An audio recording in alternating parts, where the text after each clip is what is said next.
What's up, everybody? Welcome to another edition of the Reality TV RHAPpy Hour. My name is Jordan Parhar, and today we've got a special podcast for you. We are talking to America's favorite player from Big Brother 18, Victor Arroyo. Victor, how you doing, my friend? Oh, what's up? How you guys doing? El Fit Vic himself, the Puerto Rican sensation in the flesh. Vic, so great to have you here, man.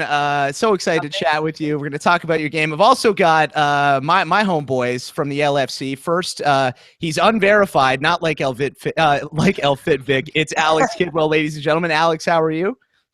Well, you just said, Jordan, I'm unverified on Twitter and really in life. But I'm looking at you, so it's pretty official. So you're good to go, bro. I appreciate that, man. Thanks. And also unverified, but maybe if any of us is going to get verified of the people at robhasawebsite.com, I feel like it's this man. Taryn Armstrong, how are you, man?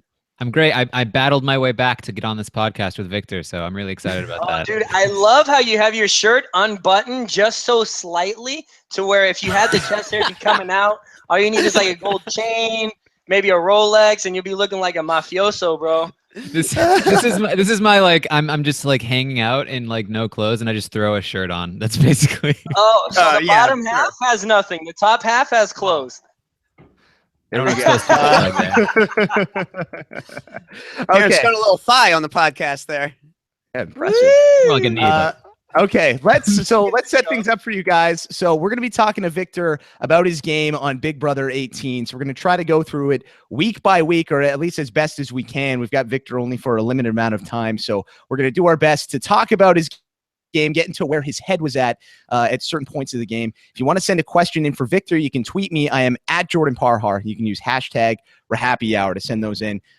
Victor, let's just jump right into it. Pre-game, I want to get into how you got into Big Brother. How did you end up on the show? Did you apply? Did you get recruited? How did that work? So 2 years ago, actually, for season 16, I applied. And I went to like an open call, you know, like everybody else, and I made it through the process to the end, and then I didn't get picked. And so I was kind of salty, you know. I was a little mad that I didn't pick, so I took a hiatus from Big Brother for a couple years. And then this year came around, you know, I had just quit my job, moved back home. I was working at the front desk at the gym and then got, you know, manager position, but I still wasn't happy with what I was doing at the time. And then I saw Big Brother was coming around and I almost didn't go to the auditions. Like I went back and forth on if I should go or not. And then I was like, well, if I don't go, I'm going to regret it. So I went to an open call, stood in line for 3 hours, just like everybody else. And, skip to America's favorite player. I mean, it was just it was bizarre. The entire thing is bizarre. Oh, definitely, man. It's a very somebody who went through it myself. I mean, I didn't win Canada's favorite player, but you know, the rest of the process is very, very crazy along the way. Yeah. So how big of a fan were you then of Big Brother? I mean, what made you want to apply? Have you been watching the show for a long time? So actually, you know, I'll be completely honest. In season 16, when I applied, I hadn't watched any of the show, and it's when I applied that I started watching a couple seasons, and I thought it was really freaking cool. Like, I was like, man, this is crazy. You're in a house, no cell phone, no TV, no contact with the outside world, and you got to handle all these different personalities that you've never met before. And so I was like, this is an experience of a lifetime. So I was like, let's do it. Why not? $500,000 on the line, get to do competitions and stuff. I was like, let's just try it and let's see what's up. So going into the game then, Victor, did you do anything to prepare, or did you just focus on remaining L-fit? My biggest concern was remaining L-fit. Yeah, I just wanted to make sure I was ready to compete. Terms of like strategizing or anything like that, I mean, I didn't think about it too much because you just never know what's going to happen when you go into the house. So you don't know who you're going to meet, so you can try to come up with some strategic plan of what you want to do, but it might not work at all because you don't know who you're competing against. So I just try to go in with an open mind and win comps. That's literally my thing, was to win comps and stay loyal to people, and that was it.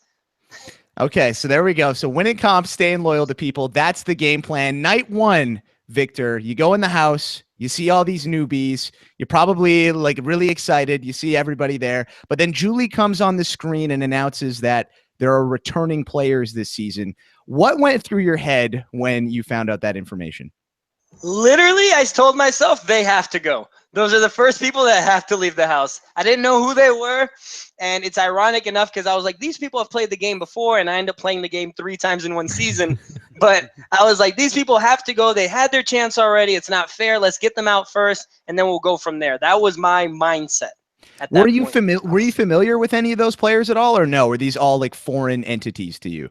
I had seen James, but I didn't watch his season. I had watched Nicole's season, so the only person I really knew was Nicole.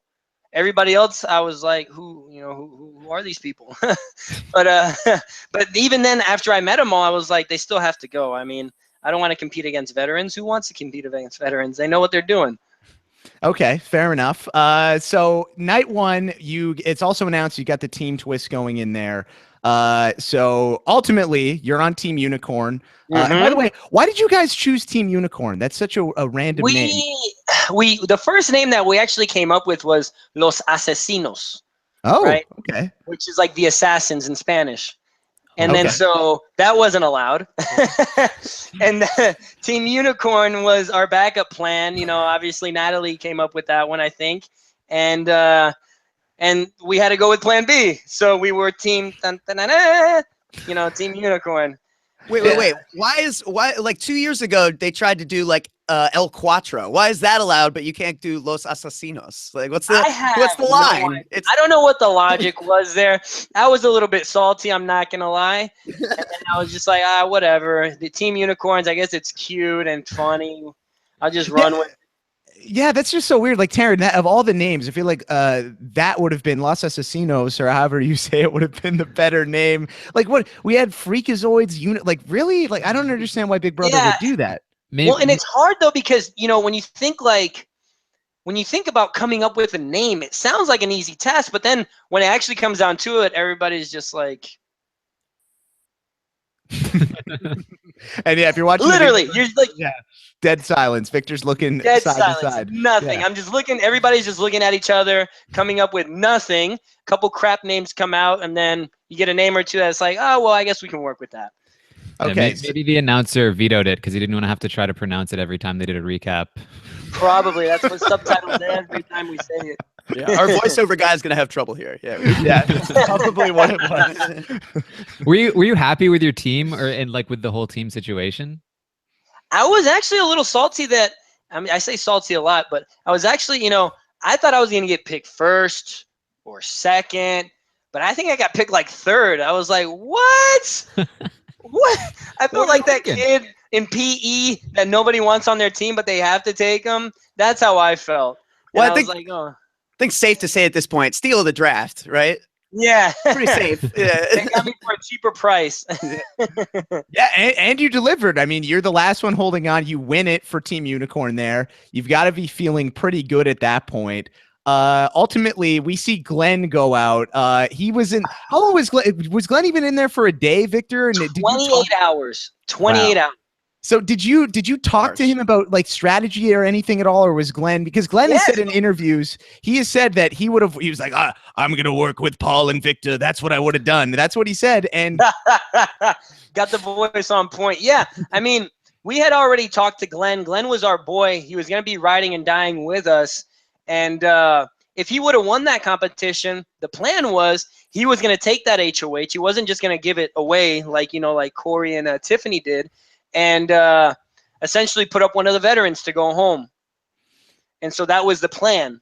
But obviously that didn't happen, and he went home. But yeah, he's really cool. And even after the show was over, he stayed an extra couple days in LA, and him and Paul hung out together. So he's really cool. And I'm going to see him now when I go to New York on Wednesday. All right, that's awesome, man. Well, maybe in Big Brother Over the Top 2, you, Paul, and Glenn will get thrown into the house, and you can be the greatest alliance in the history of BBOTT. So you talk about week 1. Nicole wins HOH, as you mentioned here, and she is gunning hard for the newbies here. What's the game plan in terms of like the alliances? You guys all seem to be pretty tight. Who are you really vibing with early on? Jose is saying he's the messiah of the newbies. Clearly you had a friendship with him, but with your relationship with Paul, did it begin right from the get-go? So actually my relationship with Jose was tighter than me and Paul from the get-go. As in, we were all working together. It was me, Paul, Bronte, Natalie, Glenn, but he left. And then so it was us working together, and I think we had Bridget in there, but we weren't sure where her head was at the moment. But yeah, you know, Jose was my boy, my ride or die. I mean, we bunked beds together the first couple of days. We would hang out all the time. And so everything was good. And then he gets evicted. And then it's just like me, Paul, Bronte, Natalie, like, oh, crap, we're the next ones to go. And that's when me and Paul's friendship really started. So Jose, as you mentioned, he's evicted this week here. Did you think at all about teaming up with the veterans at all? I mean, or was it solely, no, you're gunning for the newbie, or you're teaming up with the newbies, you're gunning for them 100%, and you don't want to work with them whatsoever? Well, it wasn't that I didn't want to work with them whatsoever. It was more of I had already told, you know, I had already agreed to this alliance with these people. I'm not going to turn my back on them now. I know we're in the rut of it, but like I said, I stay loyal. I'm that guy, and if we're gonna go down, fucking plane crashes, we all crash together. So I was just gonna stick with them to the end, and that's what got me evicted that first time, which is fine, and I was okay with it. So one other thing from week one that I think people want to hear about as well is the feeds were down early on, so we didn't get to see everything for the first few days at least. Several people mentioned in the house that you and Natalie kind of had a thing early on. How serious was that? Was that actually a real thing, or is that kind of just overblown? So for like the first 4 days, yeah, me and her hung out a lot. I call it more like a flirtmance because we weren't really into showmance or anything like that, but we were flirting, hanging out, cuddling, you know, no kissing or anything like that, you know, just very friendly. And then we did a little date thing, and that was fun. But, you know, I just didn't think that we were a mesh compatible, a showmance thing. And I just let her know, it's like, hey, you know, maybe we should, you know, stop this here, continue as friends or whatever. And that's really all it was. It wasn't anything serious, but we just got to know each other and realized that, you know, we weren't for each other. So that's when it stopped. Okay. Yeah, that was a really interesting part of this season, right? Because we didn't get, like, the live feeds don't come on until like almost a week in. So like, we just have like the secondhand information. Like, whoa, Victor and Natalie have already like become close and then come apart, and we haven't even seen any of this. Like, it's crazy. Like, we missed so much. Yep. Because I've gotten those questions too, like what actually happened, and it's really nothing. We just, it's like when you meet somebody out, except you actually live with them. Yeah. You know, so you're not just texting, you actually have to see them every day. And so, I mean, I'm not gonna say I regret it, but it might have been better that that didn't even happen at all, obviously, because nothing came of it. You know, right? So. Totally. But no, she's a good girl, and we were hanging out at the Rodney Bowl, and we had a lot of fun together, me, her, and James, and so it was really cool. That's awesome, man. Taryn, anything you want to ask Vic about week one before we move on to week two? I mean, are there any like funny stories that, you know, we may have missed that we don't know about? I can't say that there are. I mean, that was so long ago, bro. I'm sure it feels even longer than it was too.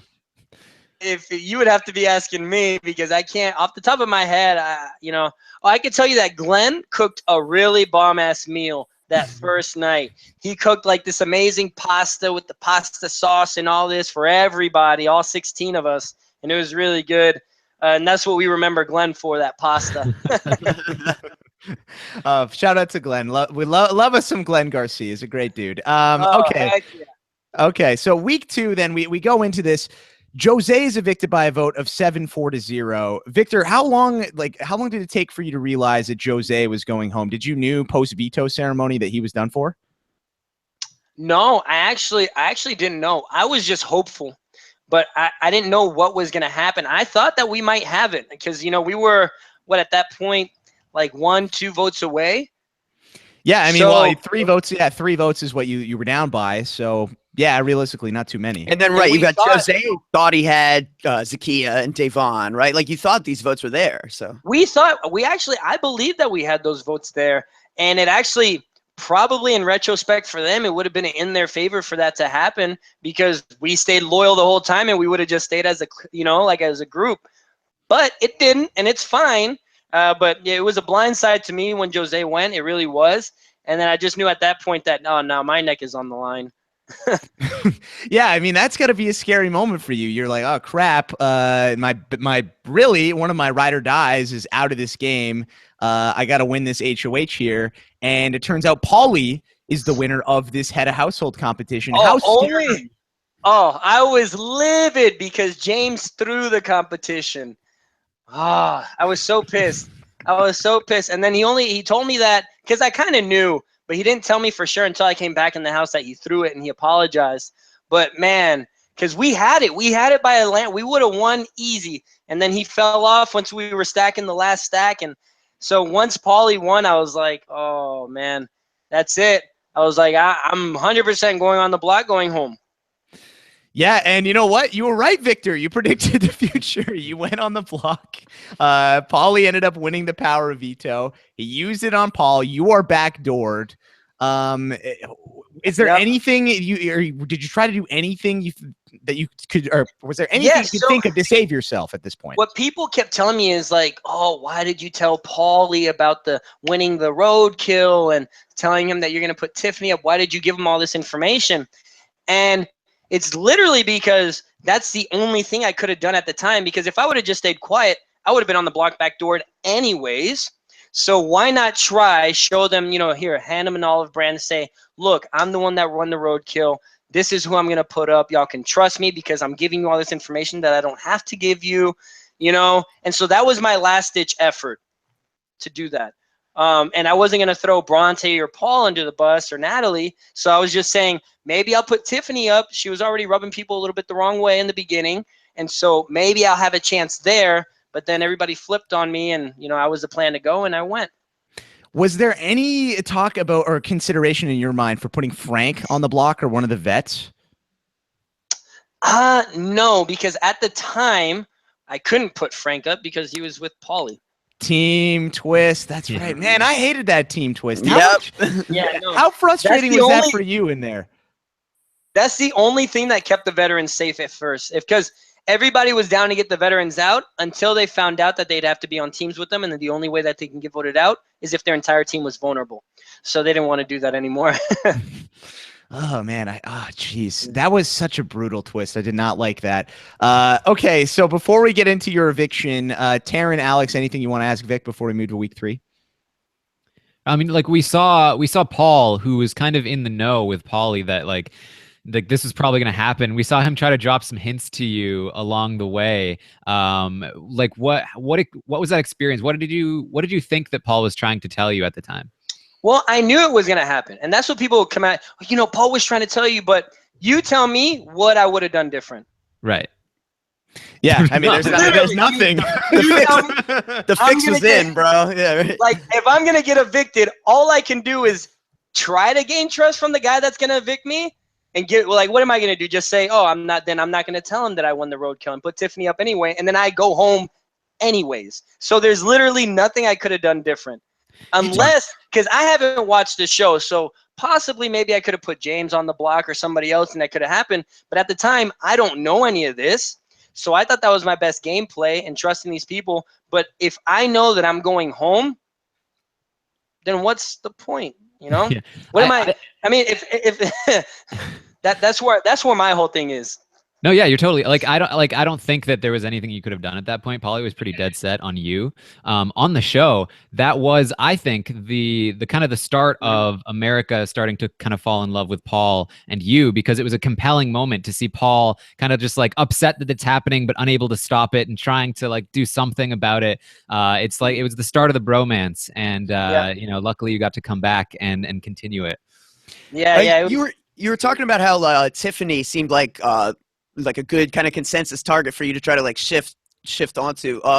Like I definitely got the vibe that people were, like there was some layer of like Tiffany wasn't really connecting with a lot of people. Like what do you think it was that like, I mean, do you think it was just the fact that people immediately like picked up on that she had to be Vanessa's sister, or was it just something about how she was approaching people? I mean, I think it's just her personality. It's just her personality. I guess didn't blend with some other people's personalities, and it kind of rubbed them the wrong way, especially at the beginning, when everybody first gets to meet each other. And I thought, because of that would have been my best bet. Mm-hmm. I mean, because I didn't think at the time that anybody else, especially so early in the game, it's mm-hmm. really off your first impression about somebody. And if I can use that first impression to get somebody out, then cool. That's what I was trying. That was my intention. And it did seem at the time, I mean, it did seem like Paulie and Tiffany weren't, you know, on the same page in terms of a lot of things. So I get where you're coming from with that, definitely. That's what I was trying to do there. Yeah, I mean, it was almost like a couple weeks too early because, yeah, Paulie really grew to dislike Tiffany quite a bit in the house, and that's kind of led to her downfall. So ultimately, Vic, you get evicted. You go home 9-1. When Julie announces the battle back and that you can win your way back into the house, what's going through your mind? Get the fuck out of here. I could come back already because I'm leaving the house. I'm like, oh, my friends are going to give me all this shit. You went out freaking third. You weren't even there. And that's all that was going through my mind. I was going to get reamed by everybody like, oh, you suck or whatever. And so I was like, well, let's do it. Like, I'm ready to compete. Let's go. Like, I'm ready to start playing these games and fighting my way back into the house. In terms of the first competition you had against Jose, was that evening or was that later on? Did you have much time to prepare for that? No, that was right when I got out. Oh, wow. Gotcha. So yeah, that's evening. the thing that wasn't really clear with the way it was all edited and put together. It's like when and how far apart did these battle back competitions happen? Yeah, it was like a weekend between. So it's whenever somebody got evicted.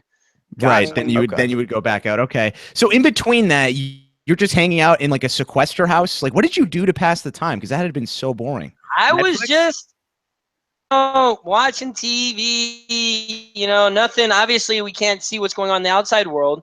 So just DVDs, working out, swimming, checking out the view, but nothing. I mean, it's really boring.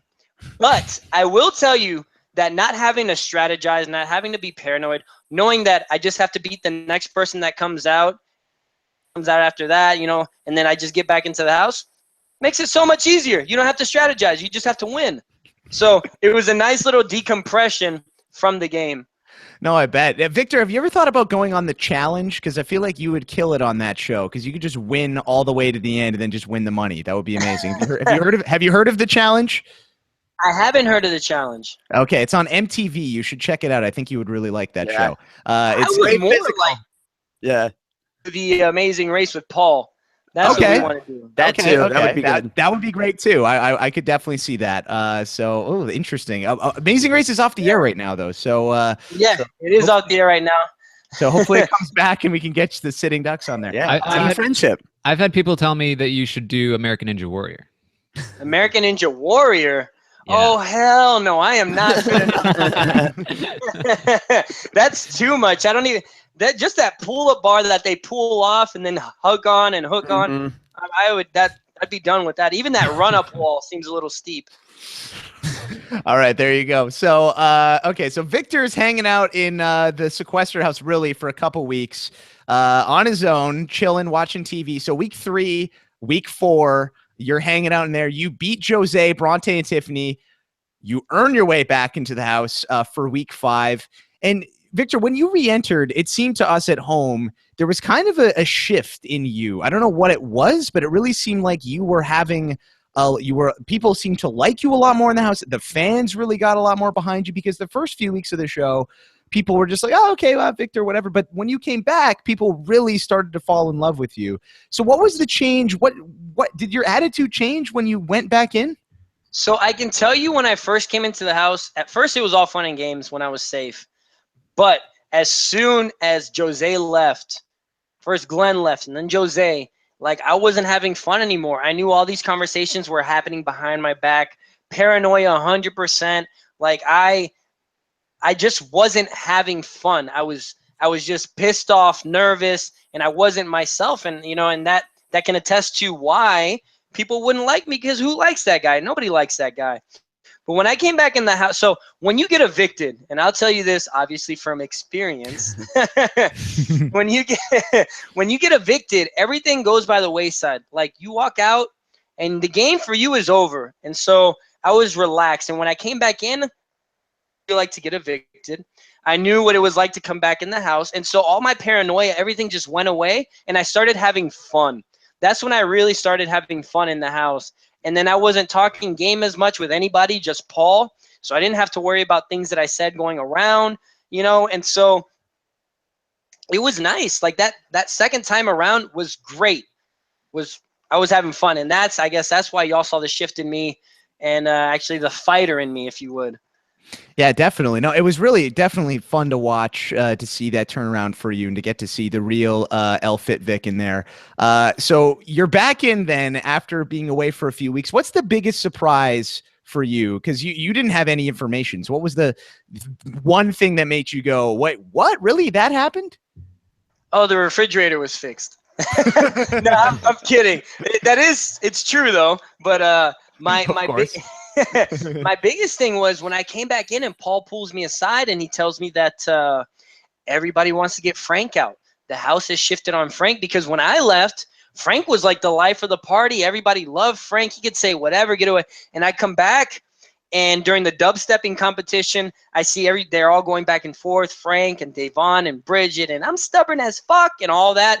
And I'm just like, what is going on? I'm just over here, just eating my popcorn. It's like, you know what? I'm just going to stay out of this, let them go at it, and I'll just be over here as a vote for somebody.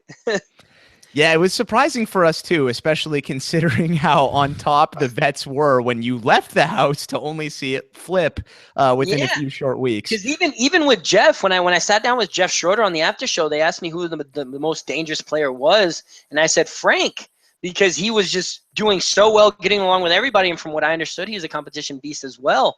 And so I was like, if anybody, it would be him. Yeah, definitely. So speaking of, did they let you keep your Battleback Championship belt? It should be coming in the mail sometime soon. Yeah, I've been waiting on it. Yeah, Very that's nice. awesome. That's so cool, man. I'm excited. That's great. That's so cool. You gotta get, maybe Victor, you can get verified on Instagram once you have the Battleback belt. I put it on my shoulder here, just hanging out, and be like, verify me now, bitches. Check out the strap. Okay. So James wins HOH here, and then you see all this stuff go down. So on a scale of 1 to 10, how nervous are you that you could potentially be going right back out the door? I was a little skeptical because James came up to me and he wanted to have a conversation with me, and he was telling me, hey, I know this happened. I threw the comp. I know you were coming after me and all the prank stuff and everything, but now that you're back, we're going after bigger targets in the house. Let's get a fresh start. I'm not going to put you up on the block, and we're going to be cool, and we'll work together. And he told me that, and I trusted him, but I took it with a grain of salt. It wasn't until he didn't put me up on the block and I didn't get backdoored that I was like, okay, this is good. We can work together. And so I was happy. I was happy about that, but I can't say that I was nervous because I wasn't 100% sold that I was the one going to stay. I thought I was be the one going. Right. And ultimately, James sticks to his word. He puts up, he sticks to his word to you. He betrays Frank and Bridget. Blatantly broke his word, just not to Victor. Blatantly. This time, as he did on BB17. James puts up Bridget and Frank with Frank as his target. Ultimately, Michelle wins the veto, keeps the nominations the same. Frank is evicted by a vote of 9-0. Alex, Taryn, anything you want to ask Victor before we move on to week 6? I did have something. What was it though? Okay. I'll tell you something from just from being right back in the house. The cool thing about getting evicted so early is that everybody that's in the house evicted you at one point or another. Mm-hmm. Mm-hmm. Actually, they evicted me. So nobody could ever be mad if I evict them. Right. That's the beauty of being evicted like third. You've got the leg up. So literally, because after the show, when I talked to Frank, he loves me and I love Frank to death, and he knows that he wasn't mad at me for voting him out because he voted me out. And then he knew the dynamics of the house when I came back in, and he knew I couldn't work with him. So he wasn't mad at all. And mostly because he had voted me out already. So he's like, dude, I'm not even mad at you. You just did what you had to do. I know what I was gonna ask. You talked about like James's pranks a little bit and how that created like a little bit of a thing that week. Like obviously like a lot of people are just like, what's the problem? It's pranks. But like talk about what that's like to live with someone who's like leaving like cracker crumbs in the bed and like, like throwing eggs all over the place and like fucking ant problem in that house. And so anything you leave out, ants swarm to. That's the one that pissed me off. 2, he doesn't clean it up. It's not like he makes a prank and he goes back and cleans it up. 3, we're wasting food. We eat that. There was almost an entire loaf of bread gone in people's pillowcases. Like, I don't understand the rationale behind it. I don't get it. Like different pranks, whatever, you know, the Vaseline on the handles, all that. But the food ones really ticked me off. We were saying this on the podcast all summer, so this is great. Did you ever ask James why he does all that stuff? No, I mean, he's just, I mean, that's his personality. He's a goofy guy. I'm not entirely sure what his motive. Maybe it was just to have fun, but I wasn't having it. And that's around at the beginning, because that's at the time that I wasn't having fun in the house, you know, that I was constantly on edge, paranoid and pissed off. So just any little thing would tick me off. But when I came back the second time and he was doing his pranks, I didn't care as much. You know, you didn't see me get mad at him or anything. I actually helped him in some of his pranks. So, you know, that's where it shifted for me. So okay, so let's move on. So Frank was evicted 9-0 in week 5. We jump to week 6. Paul is your boy. He wins HOH. I mean, so you're again second week in a row. You're back in the house, and you know you're safe. I mean, how great does it feel at this point? You've got 2 weeks now. It feels, I was ecstatic. I was so happy. But then for a second, I got a little mad because Paul was like, well, we need somebody to go up as a pawn. And he asked me, and I was like, are you kidding me? Why would you even present this question to me? I forgot about that. But then he afterwards, he told me, he's like, well, he's like, I wasn't going to put you up, but in front of everybody, I have to ask you, so I can't show favoritism and everybody thinks we're working 100% together. So I had to present the question. And so you just gave it back to me as a no, so that's fine. I remember that moment, and I remember saying on the podcast that I felt like you handled that like exactly how you should, which is just immediately like, no, that's not an option. Don't even think of it. Yeah. I was like, no, every person in this house voted me out. I am not going up on the block as a pawn. No, thank you. Yeah, if these people have already evicted me, I'm not a pawn anymore. I'm clearly a target. Exactly. You can't sell that. So that happens. Okay, so Paul wins HOH.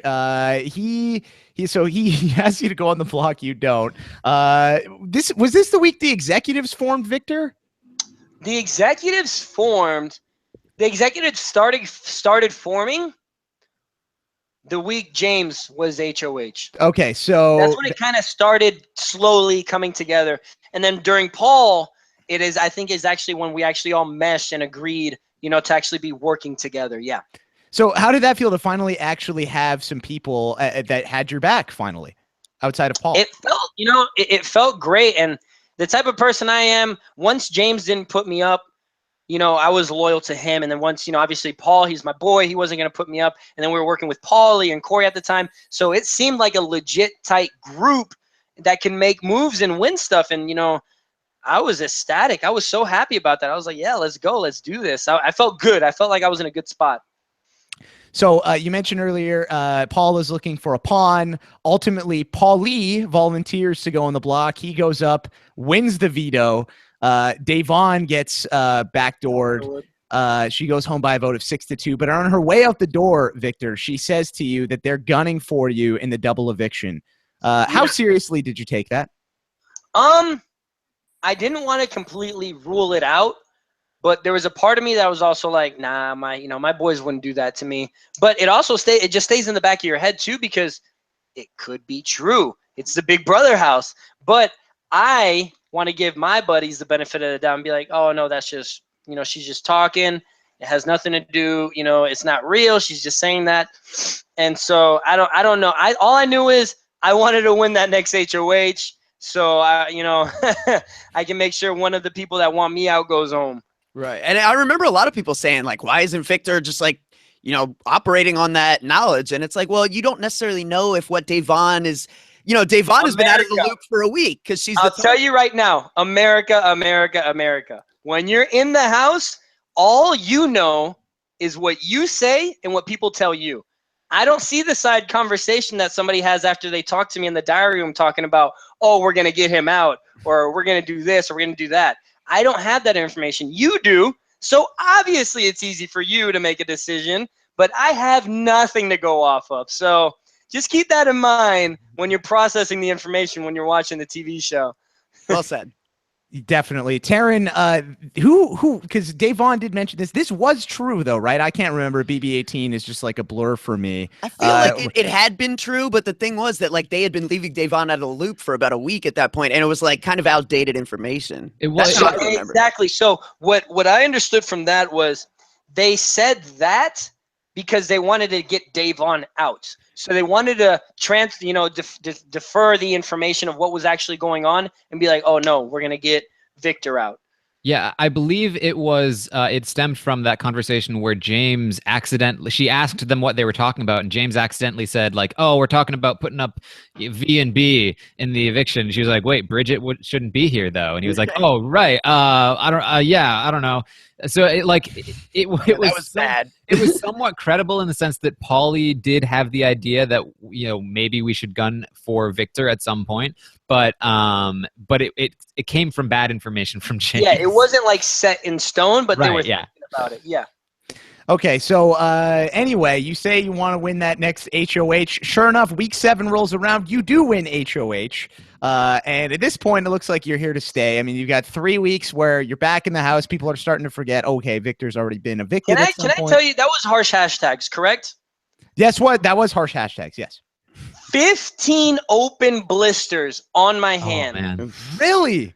Ripped it. Y'all didn't see that. Literally 15 open, like when you're working out or something, you're cutting the grass and then it rips open and it's just like flesh.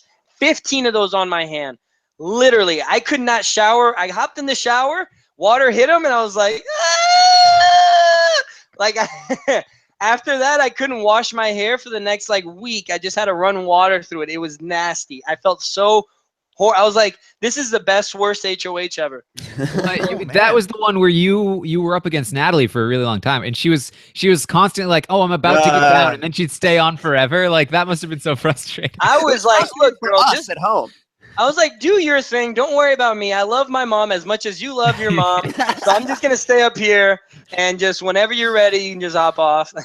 Yeah, who was it? It might have been Paul on the sidelines, who after she had been saying that for a while, was like, yo, so this is the competition of who loves their mom more, right? Like, yeah. I was like, look, I love my mom just as much as you do, so don't make me feel bad. And then she was like, no, but I'll keep you safe. I was like, I've been evicted 3 times. No, not at this point. Like, I've been evicted before. I'm not going to take that chance. I can't afford it.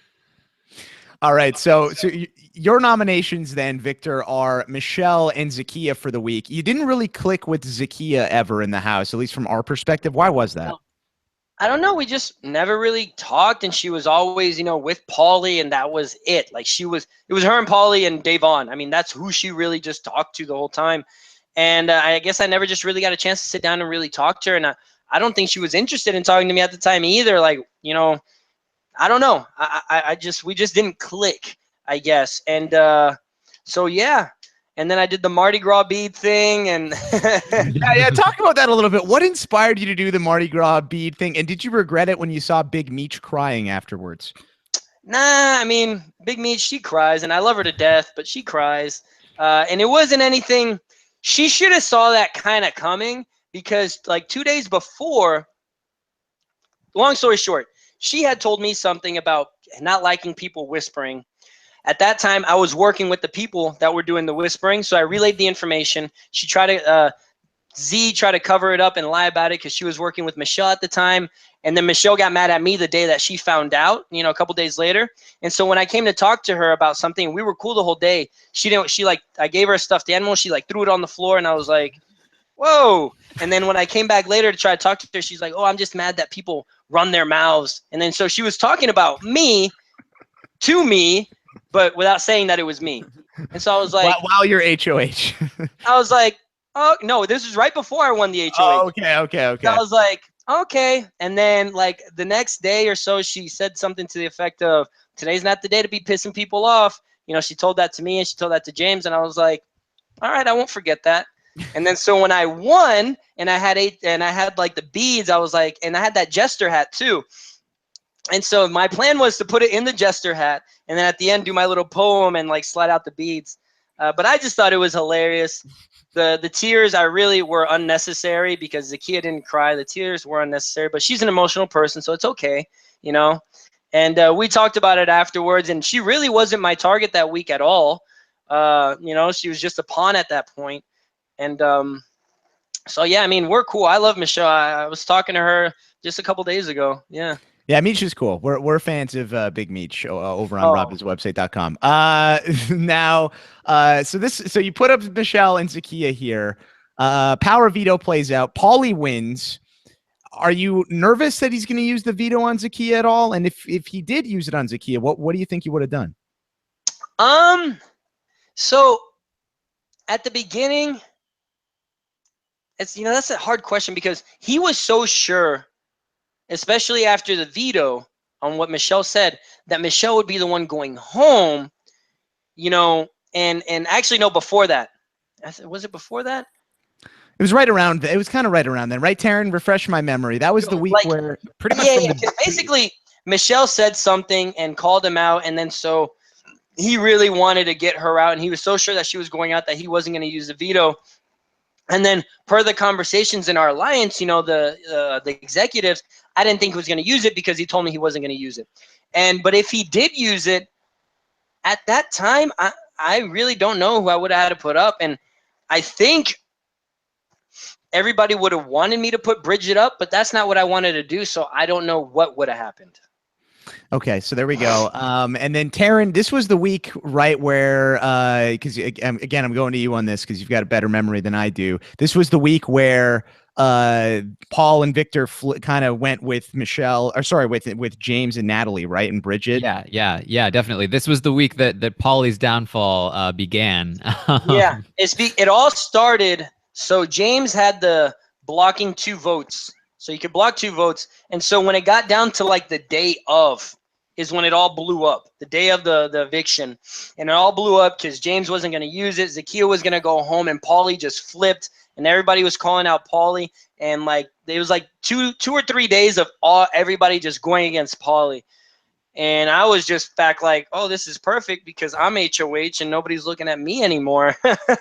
I'm the one that put these people up, and now everybody's attacking Paulie. And then that's when me, James, and Natalie and Paul started working together, get the ball rolling to, get Paulie out. Taryn, Alex, anything you want to ask Vic before we jump to the double? Well, what was the moment for you? What was the moment for you where you decided that you no longer wanted to work with Paulie, and like this was the reason that you decided to go against Paulie, essentially? Well, it was because I had found out that Paulie already had a Final 3 deal with Corey and James, apparently.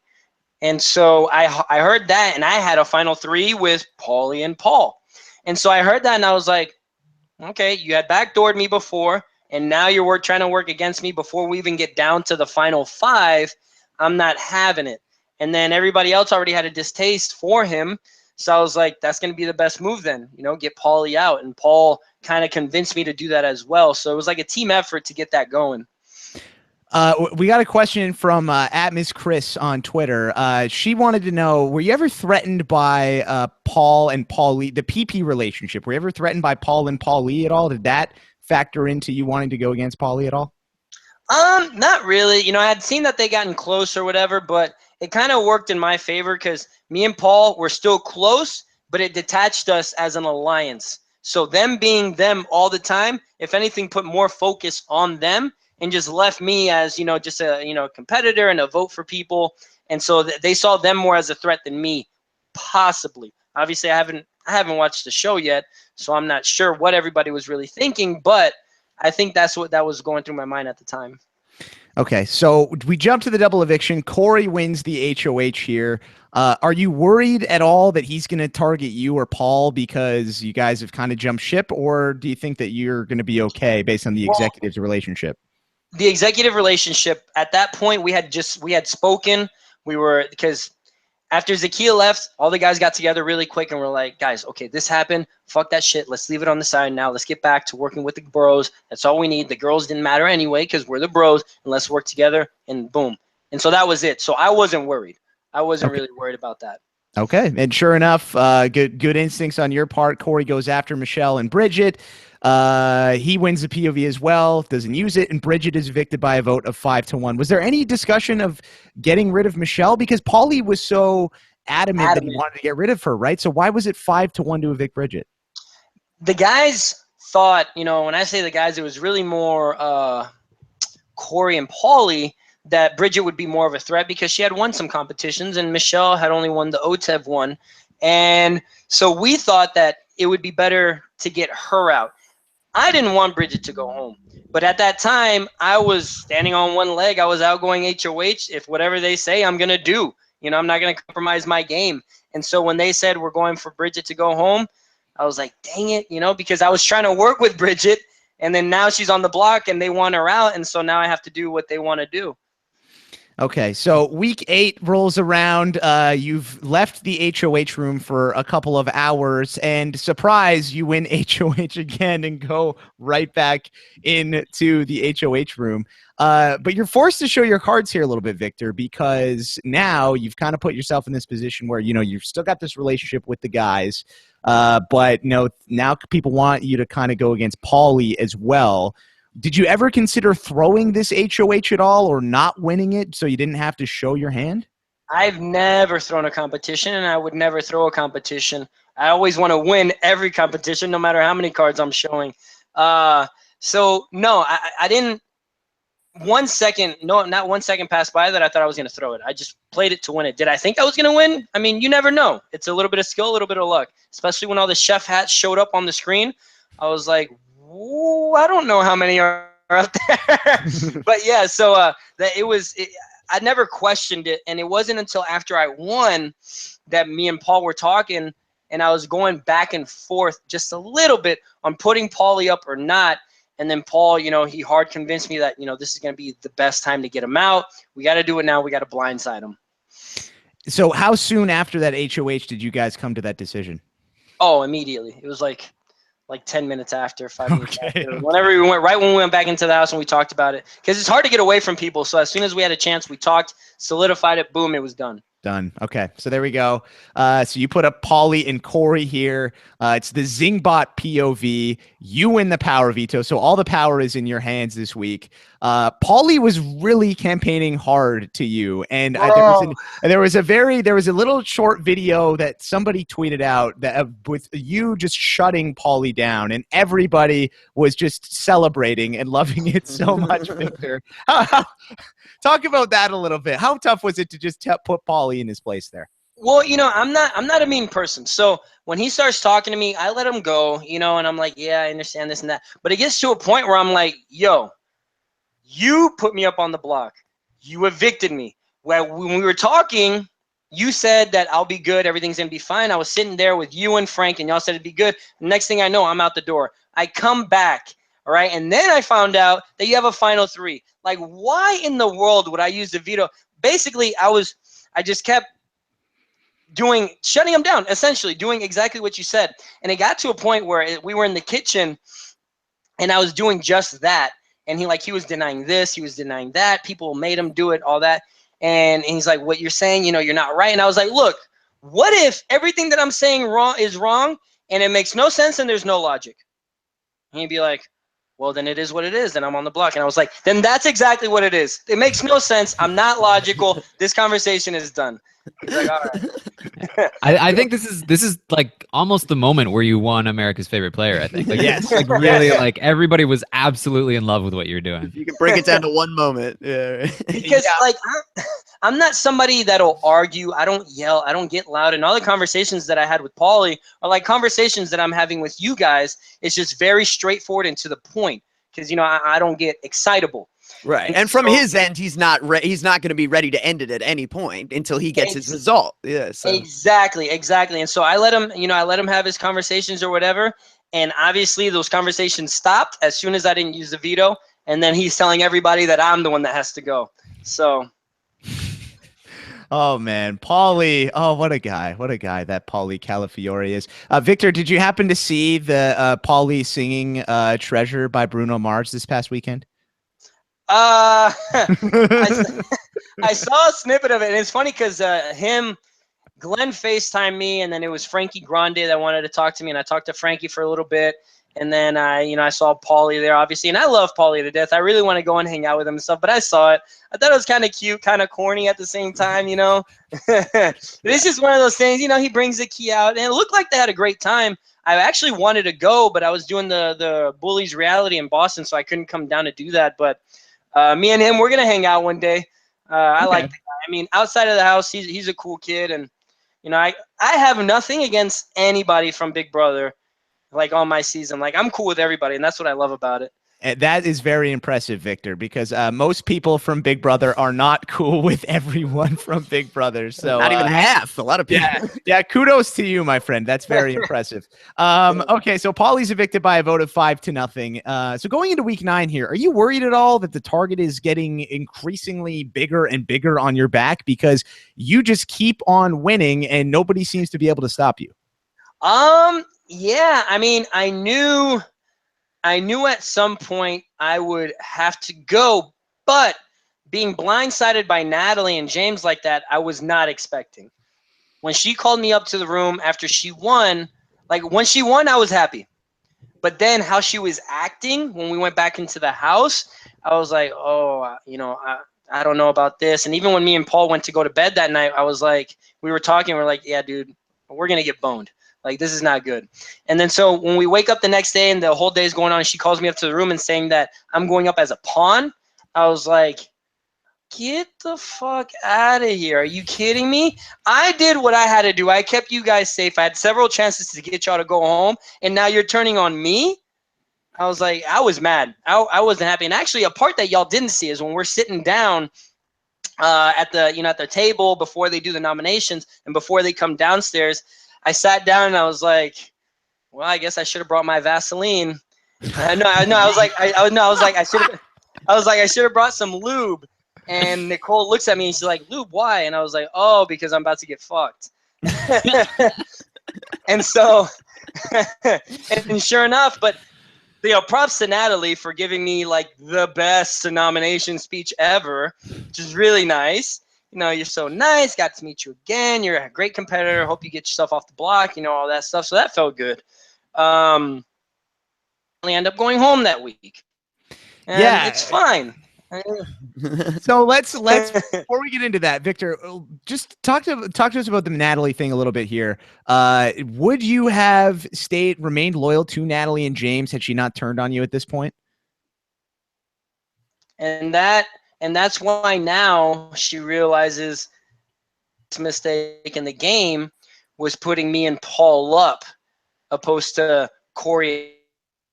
And you know, she admits it. Sorry, you know, I should have stayed loyal to you because you were loyal to us, X, Y, and the third.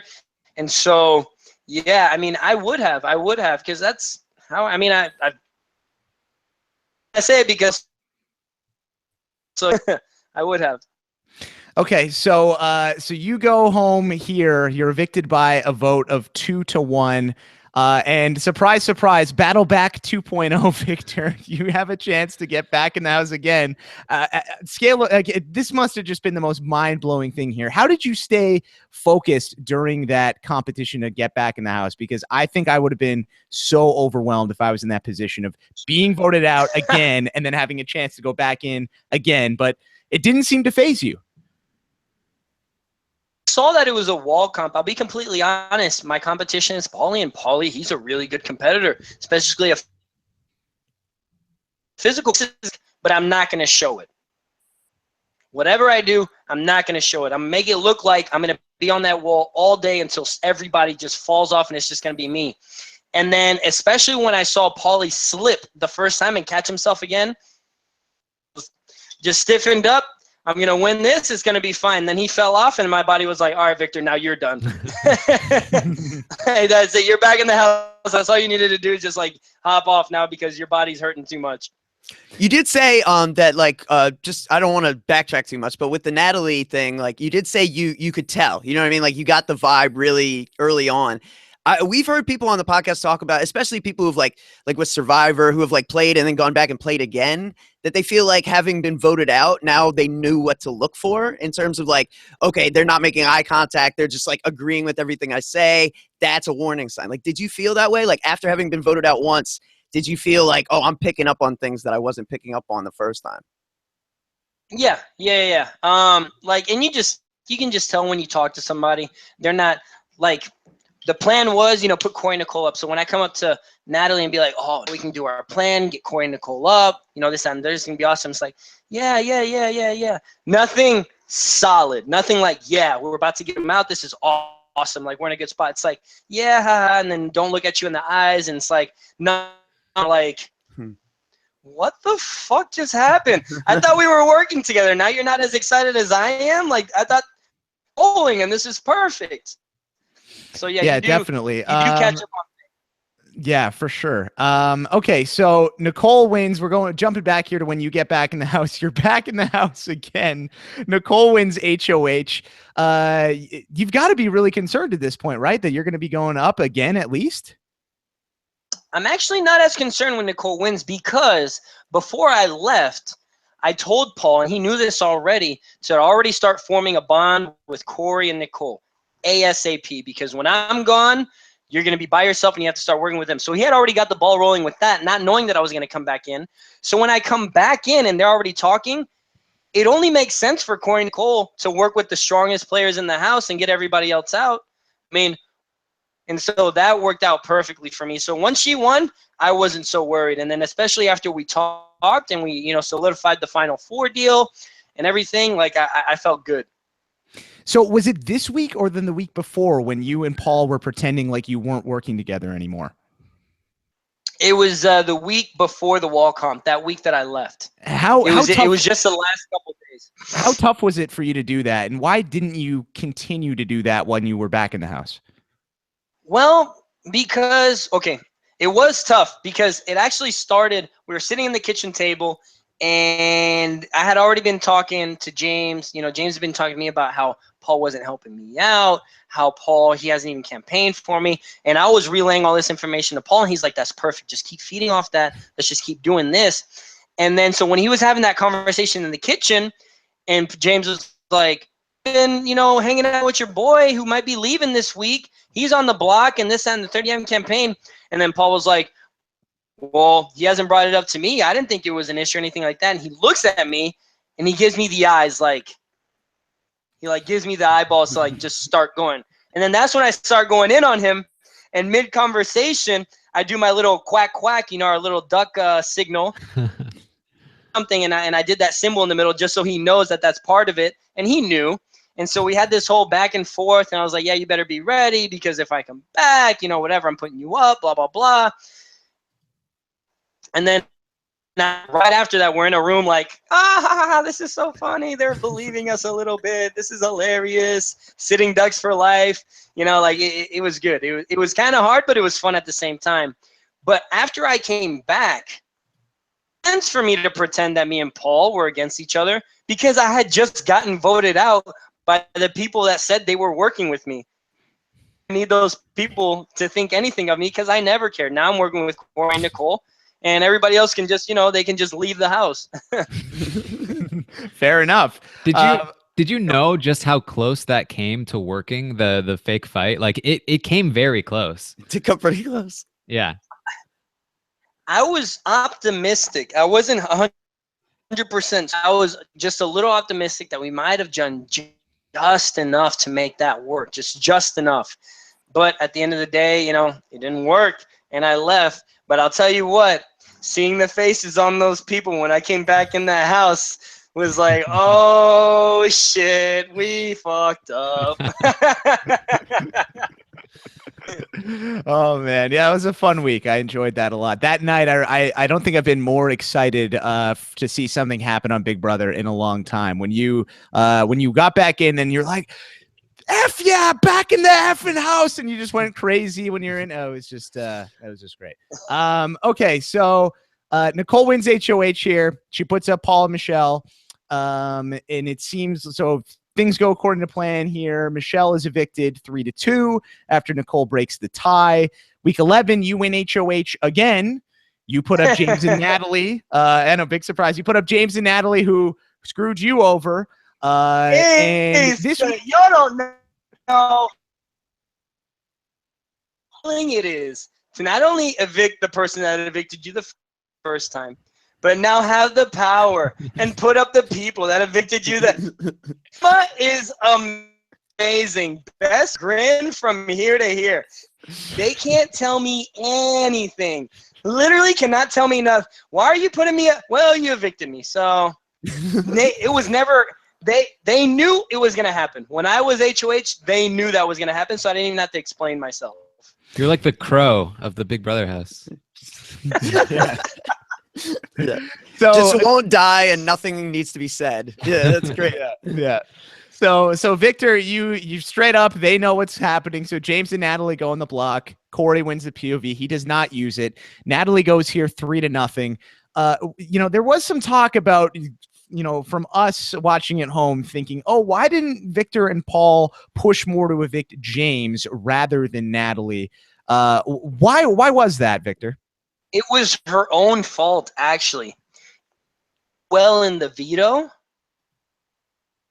that it was enough to convince us, and because obviously after the fact, Nicole and Corey never wanted James gone, but they had to convince us to make that happen, because if you think about it, what we all wanted to do as a group, they're compromising themselves. So as much as they want to say now that, oh yeah, we would have never voted out James, imagine having a pissed off Victor and a pissed off Paul that you didn't vote out James and then you got Natalie out, because then they would be shaking next competition.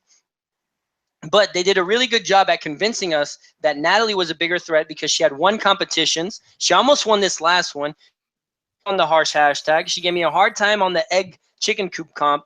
And so that she was a bigger threat than James and that she had to go. So if it wasn't for her doing so well in that last veto, have been able to get James out. Okay, so there you go. So Natalie's evicted, running short on time here, so we'll quickly try to wrap things up. Week 12, Corey wins HOH, and then it's unfortunately the end of L Fit Vic in the BB18 house. He nominates you and Paul for eviction. Yeah. Nicole wins that comic book POV, and you go home by a vote of 2-0. Any thoughts in your head that there might be a third battle back, Victor, when you go on stage with Julie? No. I was like, if they ask me to go back in, they might as well just write me the check because it's over. Even if they told me, I would have probably been like, no, I'm done. Going the other way. No, it would have been bizarre if they called me in one more time. I was starting to think that I was starting to think that they might do it, honestly. Like at that point, I mean, you've done it so many times. Why not? I mean, just do it the BB18, the season of Victor, right? But anyway, so you go home here 2-0. How are you feeling about your game then at this? Now that, it's all over, the dust has cleared, you've won America's favorite player. How crazy is it to go from being evicted week 2 to being that close to winning the money? I mean, it's a really bizarre feeling. It's not, I didn't plan it. Nobody can plan it. That's not scripted. Like I honestly, every time I played a battle back, I was like, well, I could either be going home to see my family or I'm back in the Big Brother house, so not so bad either way. I'd obviously like to go back in the house. And then getting evicted again, I thought I was going to go to jury, hang out, and then again. And so the third time I was evicted, I was like, doing this game. Everybody in the house knows that if I would have made it to jury, I would have won this game. None of them could have took me to the end. And then after getting out of the house completely and having the reception from everybody, stick to what I wanted to do, staying loyal to the people I want to stay loyal to and win comps. I couldn't ask for anything better than that. So I would not change anything that I did in the game because it was just so awesome. And I mean, an experience that not even past players of Big Brother have ever gotten. So I feel honored. Yeah, man. Yeah, only person to be evicted 3 times in one season. So there you go, Victor. Very impressive. You came back in twice, evicted 3 times. What's the biggest thing you learned from this entire experience, Victor? Because playing Big Brother, I mean, especially at a young age, you learn a lot of things. At least I did. So I'm curious, what was the biggest thing for you? That mantra, never give up, is real. That is not a lie. You just got to keep, if you want it, you just got to keep going for it. You got to stay hungry, because I could have easily just gave up the first time. The second time been like, look, I'm not getting in the house. Like, there's no way. That, and 2, having patience with people. Living with so many people in a house 24/7 that you don't even know, your patience grows. And now I feel like a laid back person, and I just go with the flow, and I can talk to people easier. I mean, stress myself out about the little things, because it's not the end of the world. It'll be all right. Absolutely, man. Definitely. After all that experience, I'm sure now you know, I feel like nothing would really bother you at this point after going through that whirlwind that you did. I think a big thing people want to know is one, I'm sure you're going to get asked to go back and play again at some point. Do you want to go back and play, Victor, if you get the opportunity? I would definitely go back if I was given another chance. Yes, I would. It was just an amazing summer. And if you did go back and played this game again, would you take the same approach of just trying to win competitions and remain loyal to people, or would you try to change your game up a little bit? You know, I've gotten that question a lot, and the problem is, in all fairness, I could probably backstab people, and America would still love me because they know I tried to do it the right way the first time. I wouldn't be happy with myself because I just can't do that. I can't tell you that I'm going to work with you and then just fucking put a knife in your back. I can't. Even a person. So that's what I liked about playing the game that I did, because I came out the exact same person I went in as. And so now I don't have to answer the questions about why'd you do, this way, why'd you do that way, or why'd you turn on this person, because that's not who I am. If you're my boy, you're my boy. You're my ride or die. I got you. And so that's, I'd probably play the same way, and that might work to my favor or against me, but I never cared. All right. Victor, where can people follow you on social media, and talk to us a little bit about some of these tour dates or places you're going to be going to in the next month or so? Yeah. So I'll keep it very simple for you guys. LFitVic is my Instagram and Twitter handle. So there you go. That makes it so much easier. Snapchat, the Snapchat's on my Instagram, but it's Snapchat is VII. I was not able to switch it to LFitVic. And October 15th, I'm going to be in Edmonton at the Ranch Roadhouse if y'all want to show up. After that, we're going to be in Vancouver, but I still don't have the dates for sure of what we're doing and when we're doing it. We'll be at the West Edmonton Mall on, I believe, the 16th. I'll be in New York on Wednesday, but I don't have anything official planned over there for meet and greets or whatever. But if you catch me, just say hi and I'll hang out with you. We can have a beer. And on, what is it, this Thursday, which is, what is that, the Thursday, I don't 13th? know. 13th. Let's go with it. 13th. The 13th, I'll be with Paul, and we're doing a little meet and greet at his shop in Burbank, California, if y'all want to show up. But yeah, as things come, I'll post it on my social media, and I hope y'all can come out and get some friendship with us. Nice. Yeah, absolutely. You guys you're definitely, you're going to be prepared for the amazing race after all this travel here. Oh, I 100% want to go.